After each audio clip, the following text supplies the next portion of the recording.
I can't look back, it's too late now.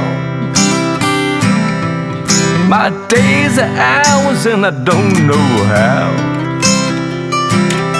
but I believe the great is still yet to come. I won't stop fighting, man, until I'm done. Hello and welcome to the 78th Breakfast Ball. I'm your host, Bob Cardia. And please, if you like what we're doing, hit that subscribe button. It keeps growing each week, and we're really happy that you're out there. Again, if you write "I love the Breakfast Ball" in the comment section, you're eligible to get that drawing for the free Starbucks gift card. So we love sending those out. So today's called The Right Stuff. And the right stuff basically is mental mentality, how to foster it, how to grow it, and how to build into greatness. So first, this whole basis today's show happened to be actually just earlier today when I got a call from one of my all-time favorite former players, former Player of the Year for our United East Conference, NCAA finalist, and now the seventh or eighth record-holding club champion at Pennsauken Country Club. Seventh or eighth, depending on how you look at it, but that's a story between he and I. Anyway, Quentin Griffith the fourth. He played for me at Rutgers for 4 years, and we had a heck of a journey as we went. And I can tell you this: I get asked the question all the time. Basically, can mental toughness be taught? And can passion be taught? It's a really interesting question, but I can tell you this. I mean, there are certain people, and I'm working with a few young kids now that have the passion. There's a couple small girls that are in our Saturday morning classes, and you can see the fire and passion in their eye. And I'm working with a couple other young men going into high school and in high school who have that passion in their eye. They like to work. They like to practice. And that's rare, okay? But you can also see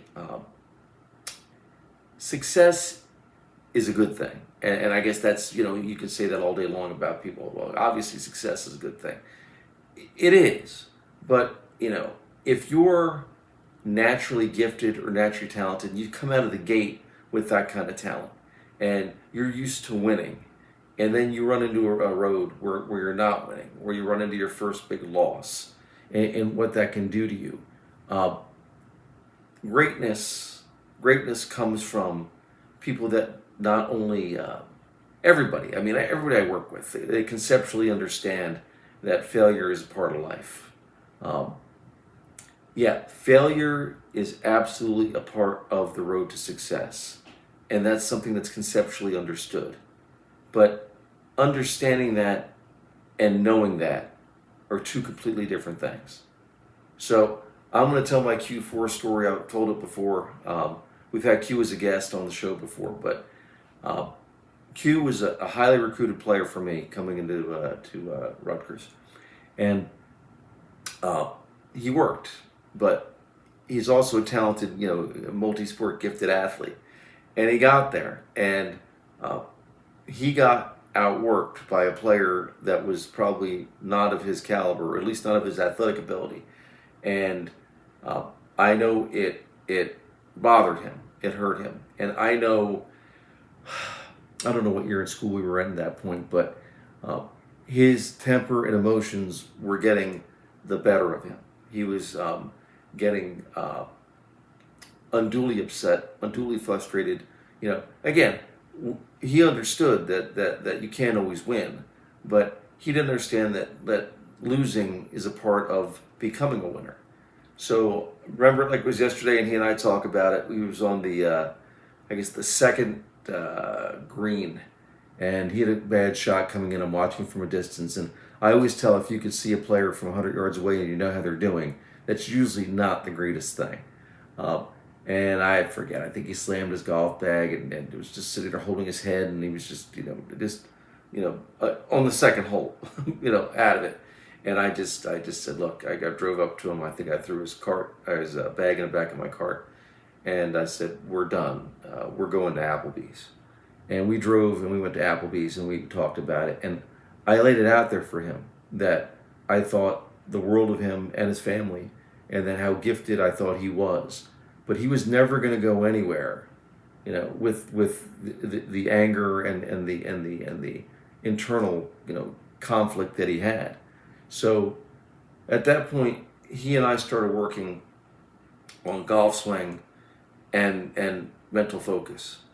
And this is why I can tell you, because I've run into this, I don't know, a handful of times in my career, but understanding that failure is good and knowing failure is good is a completely different ballgame. I was working with actually the one little girl I was talking with this past weekend, and her father was telling me, well, she loves it, but she gets, easily frustrated, and I just don't want her to give up because she gets so angry that, she can't succeed. And then I'm paraphrasing Scotty Scheffler, but Scheffler said, if you're seeking to play perfect golf, don't. It doesn't exist. Nobody, and I always refer to the Ben Hogan, Hogan said in the beginning of his book, I only hit 1 or 2 perfect shots around. Now that guy's viewed as greatest ball striker of all time. If immediate gratification is what you're into in order to stay focused, you're not meant for this game. And actually, you're probably not meant for life, to be honest with you. I get tired of the woe is me, the attitude that a lot of people have, the attitude that, something always goes wrong, it's just about me. I actually had the other day, I was talking to another player that's currently on my team, and he said to me something like, I want to try to be, in the top 3 this year. And, his stroke average was, 3 or 4 shots behind, I guess, about 3 or 4 shots behind the couple guys ahead of him. And I turned to him, I said, do you think Tiger Woods ever said, man, I just hope I'm, number 2 to Phil next year? No. You have to keep pushing yourself. And if you don't get there, you have to understand it's part of the process. So, bottom line, I am thrilled to get that phone call from Q4 today. And I'm very proud of that young man. And I can tell you, him and a few other people in my lifetime that understood the message, heeded the message, believed the message, and knew it are the ones that are going to go on for greatness. The ones that, you're not winning 8 club championships at a golf course with a bunch of good players unless you've changed emotionally, changed your frequency. And but what is frequency? I love the word frequency. Okay? Frequency is what you do frequently. Right? That's how you get a frequency. So, you have to set your mind in a gear to know, trust the process. Now, unless you're the Philadelphia 76ers, then that process never seems to work. But trusting the process, understanding, okay? And I guess your goal out there, if you're a coach, a teacher, a parent, I guess goal 1, if you're looking for someone who's new into anything, if you're looking to make sure they continue the next level. 1, try to make it fun, okay? Anything that's a grind, right? Anything that it becomes more difficult, emotionally, physically, mentally, is tough to continue. Now, mind you, life is a grind, okay? But if you could try to frame it in the context of you're working towards something, that the light at the end of the tunnel, that the light at the end of the tunnel is on the train, but it's your goal. And if you keep them in that mindset, focusing on positive going forward, again, trying to make it fun. It ain't always going to be fun. People ask me, I work out, basically 6-7 days a week for the past 30 years. I don't like working out all the time, but I know how it makes me feel, what mindset it puts me in. So try to make it fun. And then 2, again, there's a difference between understanding and knowing. Know, okay, that failure is a good thing. We don't lose. We either win or we learn. And my players nod at me all the time. The players that get it, and they don't get it, don't get it. And again, I had another player who I called up with recently, probably played for me 10 years ago. And a shout out to Kevin Anderson. We were sitting at a function that I was hosting And he pulled me aside and he said, you know, Coach, he said, you know, I used to consider myself a realist. Every time you brought up, you know, failure is a good thing and life expectations and this, that. And he goes, you know, I didn't always hear you.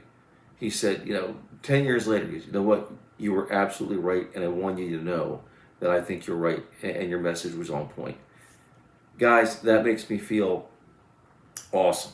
So, bottom line, last time, understand this. Failing is good.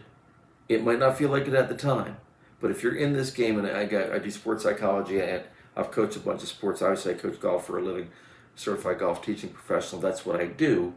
But understand this: in this game and in life, you are going to fail a lot more than you succeed.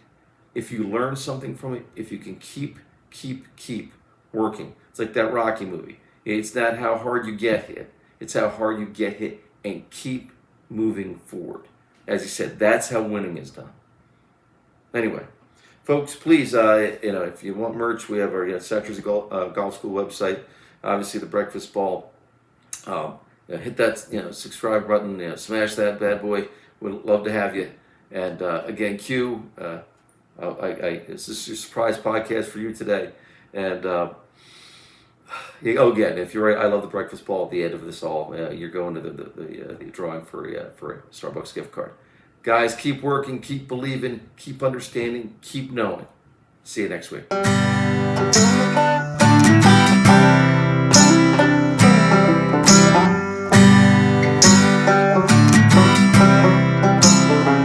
Glass of bourbon,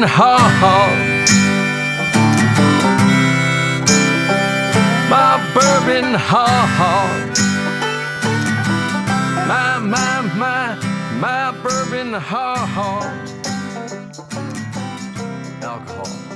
There's no great story ever started with, I'll have a salad.